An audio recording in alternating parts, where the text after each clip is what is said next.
Carol.fahy from eXp Realty wanted to talk to you today about getting on the same page.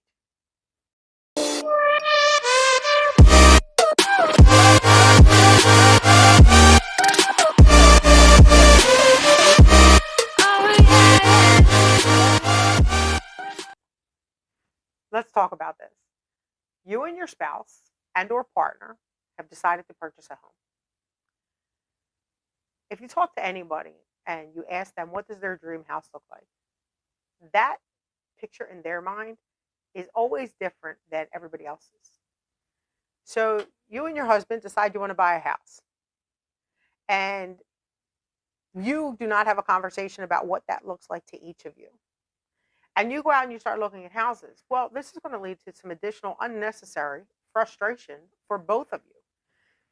Because as you're now going through this process, you're starting to realize, oh, he wants, a rancher. I want a 3-story house. Or he wants a row home. I want a single detached. He wants a garage. I don't want a garage. I want a pool. He doesn't want a pool. These things start to come up, and they can lead to some frustration on both your parts.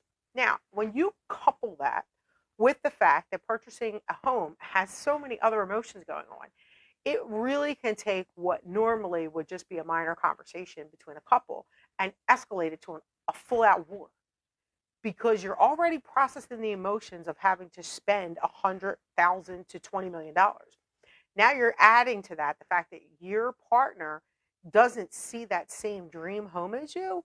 And so you're starting to realize, oh, snap, I'm not going to get the house I want. And now that just compounds everything. And the next thing you know, you have an explosion. So here's what I would advise. You and your husband, wife, partner, spouse, life partner, friend, whoever it is, if two people have come together and they have decided to purchase a home, you really need to sit down and have a conversation. The very first thing that you need to isolate each of you separately is what you absolutely need in a house, and then what you absolutely want in a house. Then you need to compare those lists. It's very simple to look at that list and go, you know what? We both want this. We both want this. We both want this. We both want this.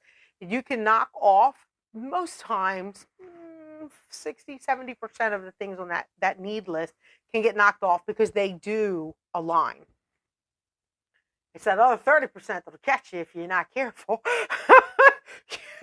Next thing you know, there's soup cans flying across the room. It could become a catastrophe. It's not worth it. So have that conversation at that point about that 30%.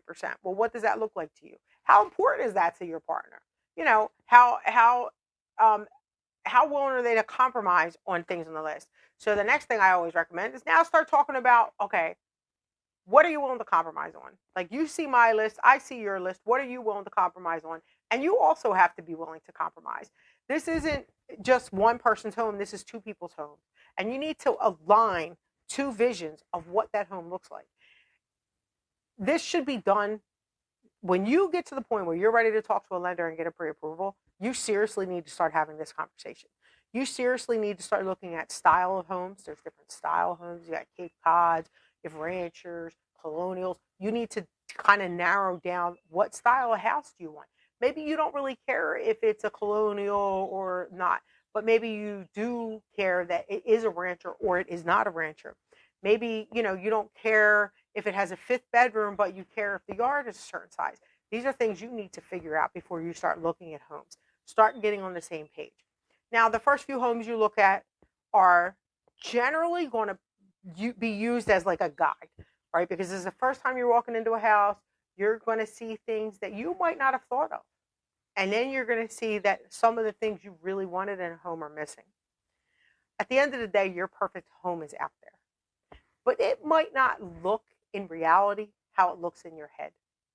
And so you just have to brace yourself for that and know that when you get the keys, it's totally going to be everything that you need. A lot of what you want. And it's going to be a great place for you and your family to grow and make new memories together. I hope this helps you. If you have any questions or you need any additional advice, please feel free, drop it in the comments. If I've missed any points, drop them in the comments for people watching this video in the future. I thank you for watching, and I hope you have a great day.